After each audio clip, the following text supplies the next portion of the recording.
Welcome to Champagne Chats, discussions from the green room where we talk all things about the events industry. I'm Kate Woolley, also known as DJ Wildflower, and it's fabulous to be joining you today. Next up is a cherished Perth industry entertainment leader and beloved performer in the dance world. Let's get started. Joining me today is a very special guest who has positively impacted the lives of countless people over the last 20 plus years.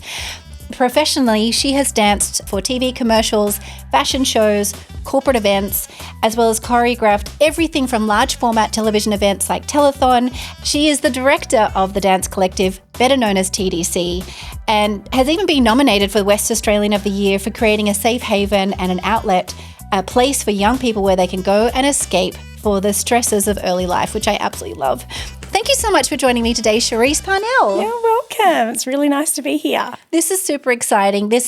Many of the people that I've invited on this podcast are people clearly that I've met through the events industry, but ours is a really special connection for many reasons. If you give me a little bit of a rundown about what the Dance Collective is and what they do. So we're a dance studio. As our core business, we run classes. Our youngest dancer is 2, eldest dancer is currently 71. Oh, fab. Most of those classes go into some kind of performance for the year. We have end of year concerts, that's what they train for.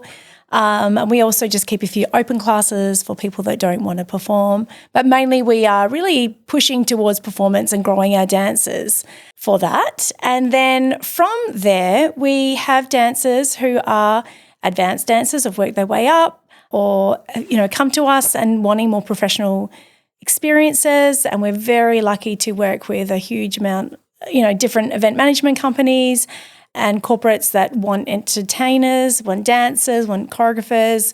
We deliver workshops, sometimes team building activities, and that's where we get to do our extra performances and our dancers grow as professionals. In real life situations. So you've got the dance school and then you actually get an opportunity for them we use our dancers from our company to then that's their launching into the professional world. And for us, we don't do competitions and we don't do exams, but really we love performing at all ages as well.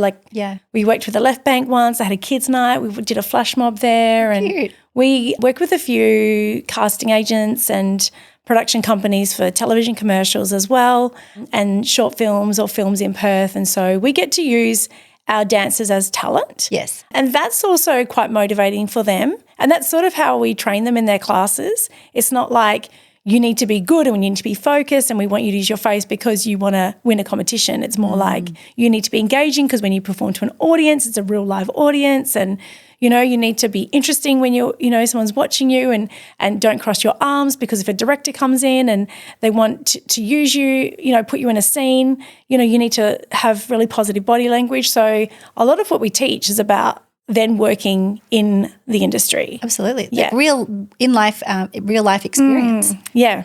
How long have you had the Dance Collective? 22 years. 22 years, because I was going to say that I remember the 20th anniversary.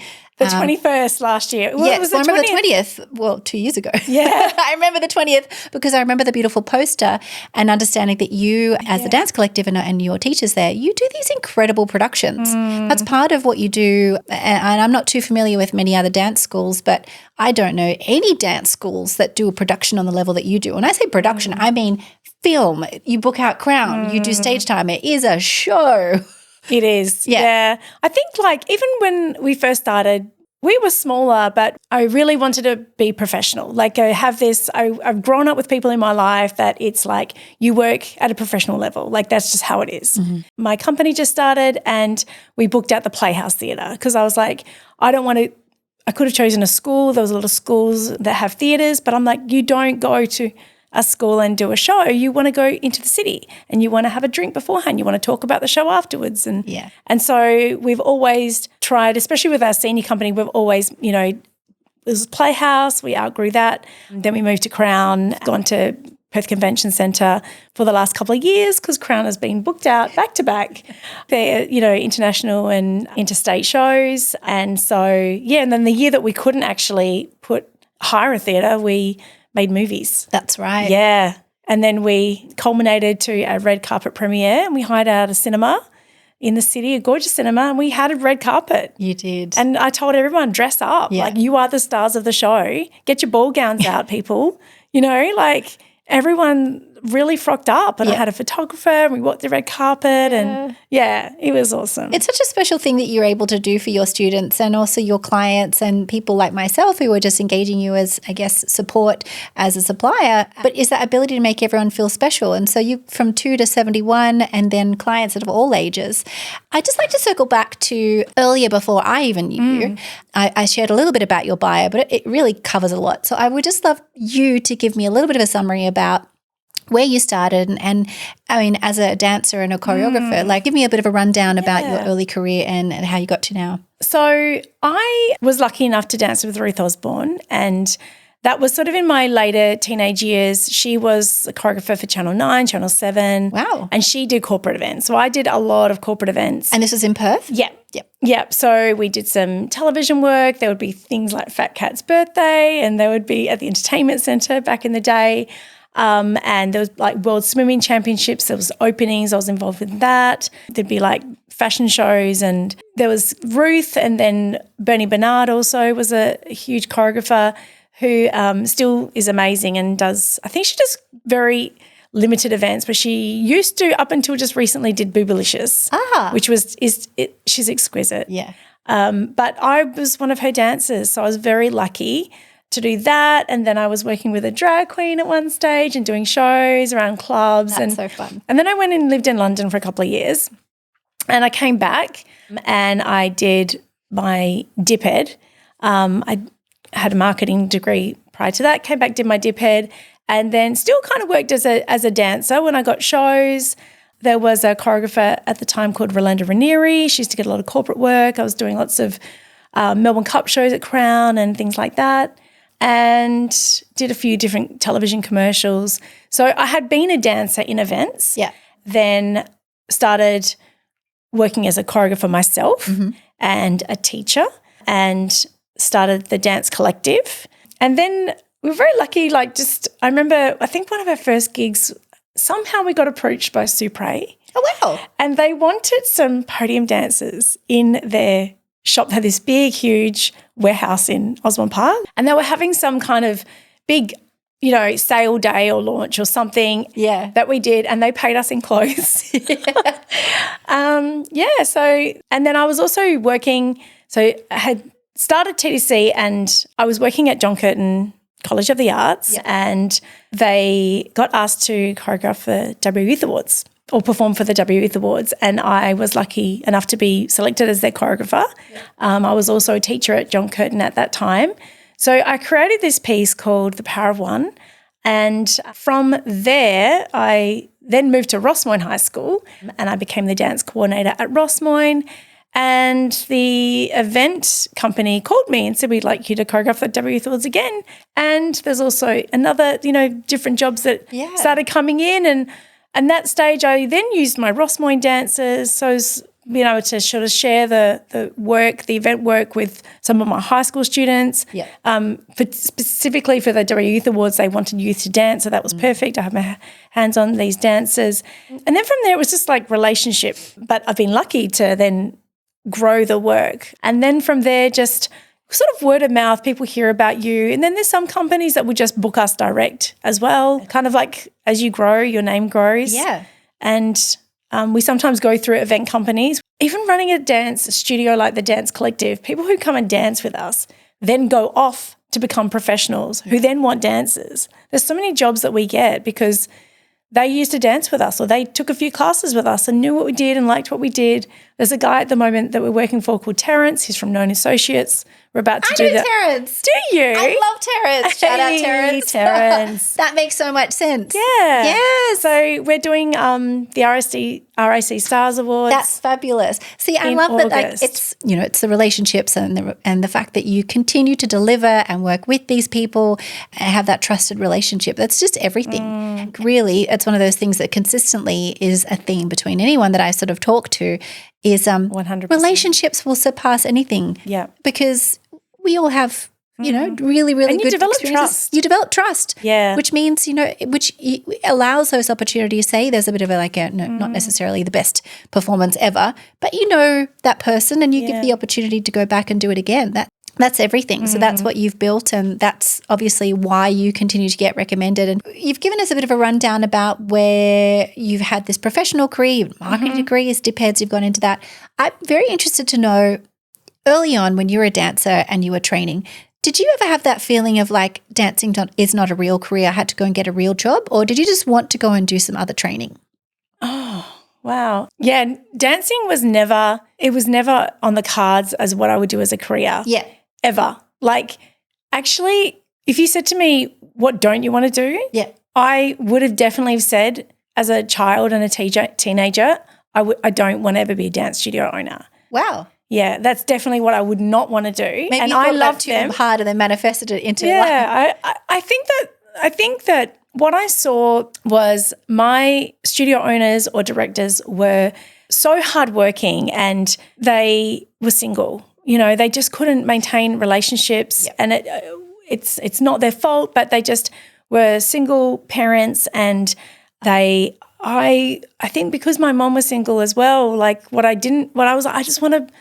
to be able to have a successful relationship. If it's all these role models in my life were single, I was like, I won't be able to do that. Yeah. Well, I can't do that. So that's not what I wanted to do. So I had my Year 10 book, and you choose a career out of this booklet, and it was advertising account executive. So I think I knew I wanted to get into like making commercials. I knew I wanted to do something creative. I went to uni and I did marketing. Even from there, I was teaching, I was choreographing. It was never going to be a career for me. Yep. I didn't even go to WAPA to do a full-time dance course because I wasn't going to be a dancer. And so it sort of just fell into my lap, very surprisingly. Like if you said, this is what you dream of, people, did you dream of this? I'm like, no. Yeah. I didn't. I'm really surprised hearing that. Not at all. Like I started, this is the funniest story. I was working at Rossmoyne High School, and the phys ed teacher, I wasn't quite full-time. I was only, I think, 4 days a week, the equivalent. And she says to me, Charisse, the dance studio has become available. The karate guys moved out. Do you want to start some after-school classes? And I went, oh, okay, yeah, sounds like a good idea. Like, sure. And then I thought, she was, you could just put them under your name. I was like, I have to come up with a name now. So Dance Collective started. And I think I had 4 classes a week. And then they went to, 8 classes and then 12 classes. All of a sudden it just built from there. And then next minute I had been working at this school and co-running the Dance Collective to a point where I had to make a choice as to whether I was going to be able to keep teaching. What was I going to give up something? It was just too much. So I thought, well, I will just try running the Dance Collective. I still ran out of Rossmoyne for a couple more years. Then I found my own space in Willagee. Yeah. And then again, still I didn't realise that was my career. Like it was just happening, things are just, it's very organic, the way that it built. And as classes built and as the numbers grew, I had to get more teachers in, found our space, and it really has just evolved it's kind of grown. It never went from this. Yeah. It just every year built and grew to the size. But there is no way in the world, as a young person, if you said to me, that's, did you dream of this? It's not like just going out there blind. You're sense checking. I think gut instinct is a really important tool, and gut instinct with business and management, marketing, advertising skills, that you're filtering everything you're doing through that. So it's I think it's a really good thing that you didn't go in there going, I'm going to be a dance teacher, because you're able to go out there and get other skills and then take that into running a business. Absolutely. There's a lot that goes in with the business side, the less fun performance side, but it's the reality of why you're still here 22 years later. Yeah. And that's the thing, that's the part that takes up a lot of time and a lot of your energy as well. Like there's the showing up at the studio and creating the pieces and going, to events, and then there's the back end of the business where you're constantly just looking out for things and looking after people and making sure everyone then still gets paid and, that you're paying all your bills, Exactly. And there's a lot. And I love what I do, but it's a huge load. Yes. running a business. Absolutely. And being in the business. And people, so many, even now, like, oh, don't you know, by now, can't you just let it go? Like, let people run it? And yeah, I've definitely got, a great bunch of people that help look after different parts and work with me. Running a business, you need to sort of be on the floor with everyone too, and sort of feel what's going on and know how to adapt quickly and know where you need to go next. I've always felt like I can know how to steer the dance collective. Yes. Because I'm right there in the thick of things. Yeah. And I like the people that I work with too. Yeah. I really like what I do. I like my dancers. Yeah. Somehow crazily this year I started off with 7 classes a week, and then I went down to 6. I'm still teaching a lot of classes. Probably next year cut down a little bit there. Yeah. But, I and do you say like that, and it may not happen, but it's part of the evolution, and obviously they clear the joy out of it. Surrounding yourself with people that you want to work with, that you want to turn up and spend time with, and, cultivate that. So, and I think that's why with all these amazing events that you get to do and all the amazing experience that you've had, knowing that you're not fully in control, are there any particular types of events that you just really enjoy doing? Like when you get them, you get that email, that phone call and go, yes, I love doing this sort of event. Yeah. Yeah, corporate events are great. A lot of the corporate events that we do, they'll say that there's a theme. So for me, that's a challenge. Great. Okay. So, and it could be Wild West, it could be Fright Night, just getting into that mindset that you are creating something for someone else. And this is the beautiful thing about it at TDC, we do our own shows. So then we create for our audience. We know who they are. Do you know what I mean? We have a way that we do things, and then we have our gig work. We are just, taking on other people's ideas and creating something really special for them. Yeah, so exactly. Yeah. That's so beautiful. I mean, there's so many things that you've just rattled off the top of your head that stand out as incredible achievements to me. But at this point, is there anything specifically that stands out to you as a memorable achievement above everything else? Or I've got this job that I do every year, and they're a law firm, and they have a Christmas party, and they have this thing where their graduates have to do the opening dance of the Christmas party every year. Baptism of fire. Yeah, 100%. So they have a theme. I go in and I'm working with these lawyers that, on their phones and looking at me like I can't dance, just put me in the corner. And I have 3 sessions with them, and we create a dance. And it's always the first session. They're all nervous. They think they can't dance. And most of them can't. I'd be lucky if there's 1 or 2 dancers or someone's had a bit of dance background. But generally, they're not dancers.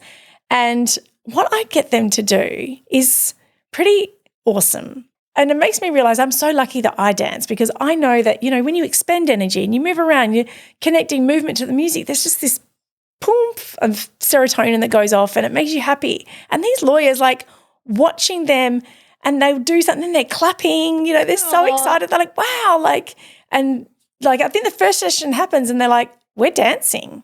Like, we're actually dancing. Yeah. I can't believe it. And then they come to the next session and they're different people. Do you know what I mean? Like, they're like, okay. And then by the third, you can see them, and it's been great for them because they've been in, their office chairs all day, or they've been quite stressed out, or they've got this and that, and it's like the break. It's a total break. Yeah. And then they dress up and then they perform. And I think that's, to me, like seeing a group of people that don't dance and taking them to performance. And for me to feel the same joy as a choreographer. Do you know what I mean? Because, like, my job is to make people look good. Yes. And if you're a professional dancer, I'll do that. If you're a beginner dancer, I'll do that. Yeah. Do you know? Yeah. So it's not like I think, that's not as good as what I did for Oasis Ball. I'm like, they killed that. Yeah. Do you know? That's so rewarding. I think that's quite memorable. I think that's a really beautiful moment to wrap up our chat today, because it's just constant evolution of inspiring story after the other. But what's consistent is the love and energy and time that you put into each of the people that you meet, despite them being a top dancer or a lawyer who physically can't move and making it the best show of their life. So I think it's an incredible skill set that you have, and I'm so grateful that I met you, and that through our professional environment we've become really good friends. So I'm really grateful for that. And thank you so much, Charisse. Thank you so much for joining me for a champagne chat. Cheers. Thank you, Kate. Thank you. That brings us to the end of today's episode of Champagne Chats. Thank you so much for joining, and it was an absolute pleasure to have Charisse joining me today. Feel free to subscribe on any of your favorite podcast platforms or to download on YouTube. And remember, may the only pain in your life be champagne. Cheers!